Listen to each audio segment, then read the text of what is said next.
Sahabat Hikmah, roda kehidupan terus berputar, kadang di atas, kadang di bawah.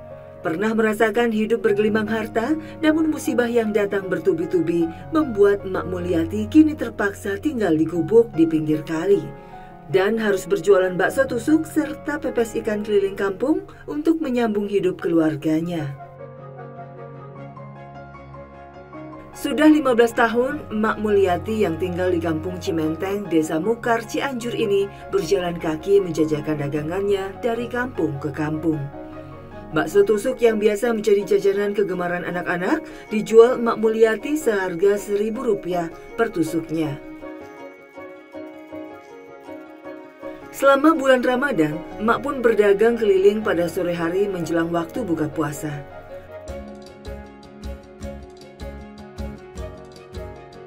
Ya, alhamdulillah dikuat-kuatin aja. Kalau nggak berusaha kan gimana tuh? Gitu. Buat makan, buat jajan kan gitu. Terpaksa selagi sehat pasti mama nggak menyerah gitu.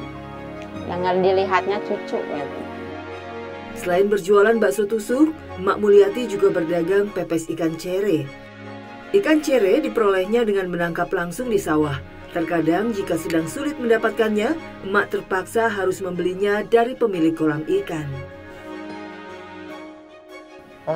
Pagi-pagi udah beres dari pasar, Mak nyari ikan dulu di kolam tetangga gitu ya.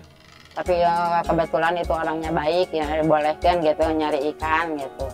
Kadang-kadang di pinggir susah nggak ada gitu, jadi Mak ke tengah aja nyebur gitu. Ya alhamdulillah sih tiap hari ada aja gitu. Meskipun sedang berpuasa, mengumpulkan ikan cere yang kecil-kecil menjadi tantangan tersendiri bagi Mak Mulyati. Butuh kesabaran dan ketelatenan agar dapat mengumpulkan ikan sebanyak-banyaknya hanya dengan mengandalkan serokan tangan. Malah ikannya, kalau ikannya kecil-kecil banget gitu. Kalau tiap hari dicari kan habis gitu. Jadi nggak setiap hari gitu. Setelah selesai mengumpulkan ikan cere, Mak Mulyati melanjutkan mencari bahan untuk membuat pepes ikan. Mak menuju kebun untuk memetik daun kemangi dan daun pisang yang akan digunakannya membungkus pepes. Mengolah ikan cere menjadi pepes cukup sederhana.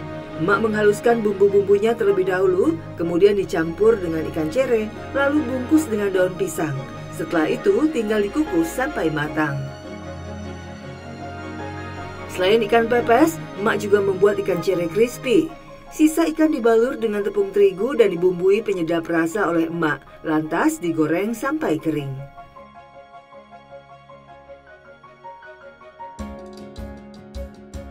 Pembuatannya udah dari sawah, Mak langsung cuci, langsung dikasih bumbu. Kalau mau dipepes gitu kan dibagi dua. Kan ada yang sukanya ada yang digoreng, di crispy, ada yang mau dipepes gitu. Ya udah nyari itu kemangi, daun bawang gitu. Nyari daun buat itu bungkusnya gitu. Pepes ikan cere dan ikan crispy dijual Mak Mulyati bersama dengan dagangan bakso tusuknya. Pendapatan dari kedua makanan itu lumayan untuk menambah penghasilan dari bakso tusuk. Uang siwa dagang teh itu kamu itu terima ya teta asing teh. Maaf tuh kabarnya lagi puasa jadi kita sempat nyicipin. Oh ya makarunya kabar kapok. Mau ai kapok mah nggak bejaan ka uang isi ka batur gitu nya wah. Udah ya makasih ya. Assalamualaikum. Kadang laku, kadang tersisa banyak. Seperti itulah suka duka yang dialami Mak Mulyati selama berjualan. Saat harus terkendala cuaca, Mak hanya bisa pasrah dan bersabar.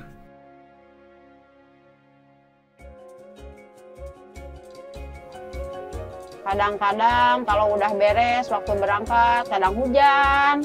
Jadi nggak jadi berangkat gitu, nunggu hujan dulu berhenti gitu. Kadang-kadang udah sampai sore nggak jadi jualan gitu aja.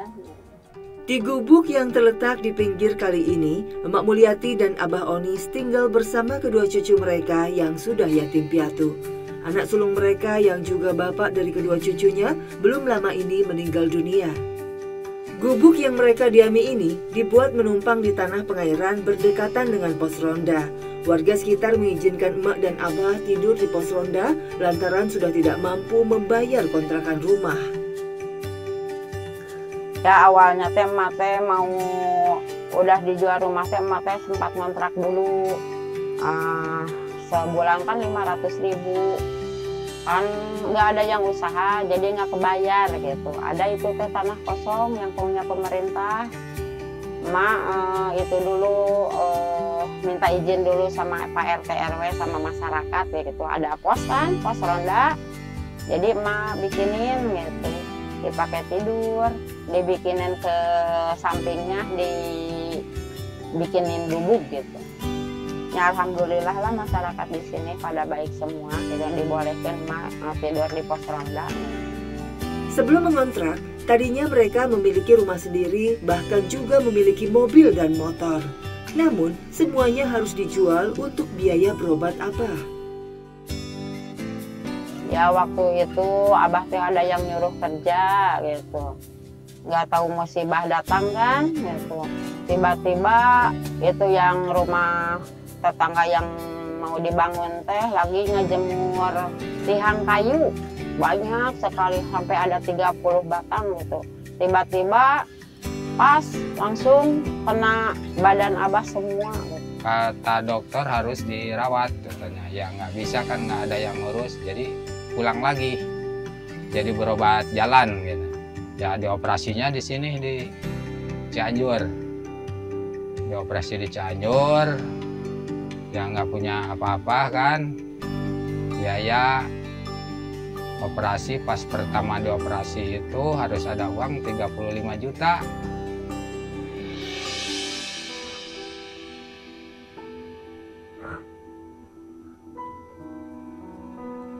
Sudah jatuh tertimpa tangga pula. Musibah yang menimpa Emak Mulyati dan Abah Onis datang bertubi-tubi. Di saat Abah dalam kondisi hampir lumpuh, anak mereka juga mengalami kecelakaan motor yang membuatnya kehilangan kaki.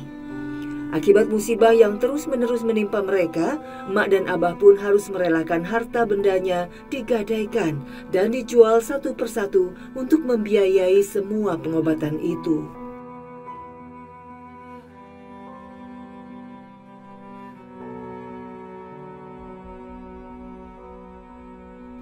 Cucu mereka pun yang beranjak remaja bahkan terpaksa putus sekolah karena emak dan abah tidak sanggup lagi membiayai.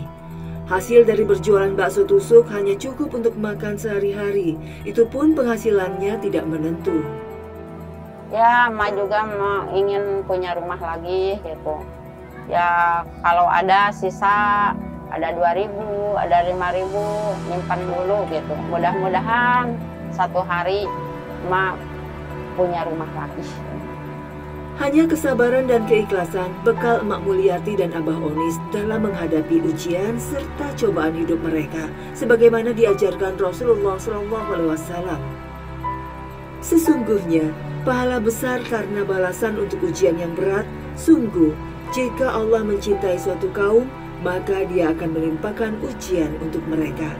Barang siapa yang ridho, maka ia akan meraih ridho Allah. Barang siapa yang tidak suka, maka Allah pun akan murka. Hadis riwayat Ibnu Majah nomor 4031, Hasan kata Syekh Al-Albani. Sebagai kepala keluarga, suami Emak Mulyati, Abah Onis Sutisna yang usianya sudah hampir 70 tahun mencari nafkah dengan membuka bengkel servis barang elektronik di rumahnya. Saat ini Abah sudah tidak sanggup lagi melakukan pekerjaan berat lantaran pernah lumpuh akibat mengalami kecelakaan kerja di proyek bangunan. Ya nggak tahu gimana ya. Udah keadaannya sih udah tua gini lagi jadi susah. Bapak udah nggak bisa kerja jauh-jauh lagi gitu, nggak bisa. Ya gimana itunya aja ini mah. Susah, udah tua gini mungkin. Setahun terakhir, Abah Onis mulai menekuni jasa servis barang-barang seperti kipas angin, mesin cuci, setrika, dan bor gerinda. Keterampilan ini dipelajarinya secara otodidak. Kesulitannya ya itu ya, yang sulit mah yang udah kebakar gitu. Yang udah kebakar udah nggak bisa lagi kan itu mah, harus ganti lagi gulungannya gitu. Memperbaiki barang elektronik yang rusak, Abah mau tidak mau harus siap menanggung resiko kalau barang elektronik yang diperbaikinya tidak bisa kembali berfungsi. Pak, istri kantor udah? Udah beres. Mana ini? Ayah ada juga, ada. Kalau itu salah permasangan gitu, jadi terbalik gitu. Harusnya di atas gitu, dipasang di bawah bautnya. Dari pekerjaannya ini, Abah Onis tidak mematok tarif atau jasa servisnya. Abah menerima dengan ikhlas berapapun uang yang dibayarkan pelanggannya. Sahabat, untuk memperoleh bahan-bahan pembuatan bakso tusuk, emak membeli bahan-bahan yang dibutuhkannya berupa daging ayam, tepung terigu, dan bumbu-bumbu penyedap. Kembalian 2.000 ya. Cara membuatnya, pertama-tama emak mulai mencacah daging ayamnya. Daging ayam yang telah dicacah dimasukkan ke dalam blender beserta seluruh bumbunya. Tambahkan sedikit air dan es batu, lantas di blender semuanya.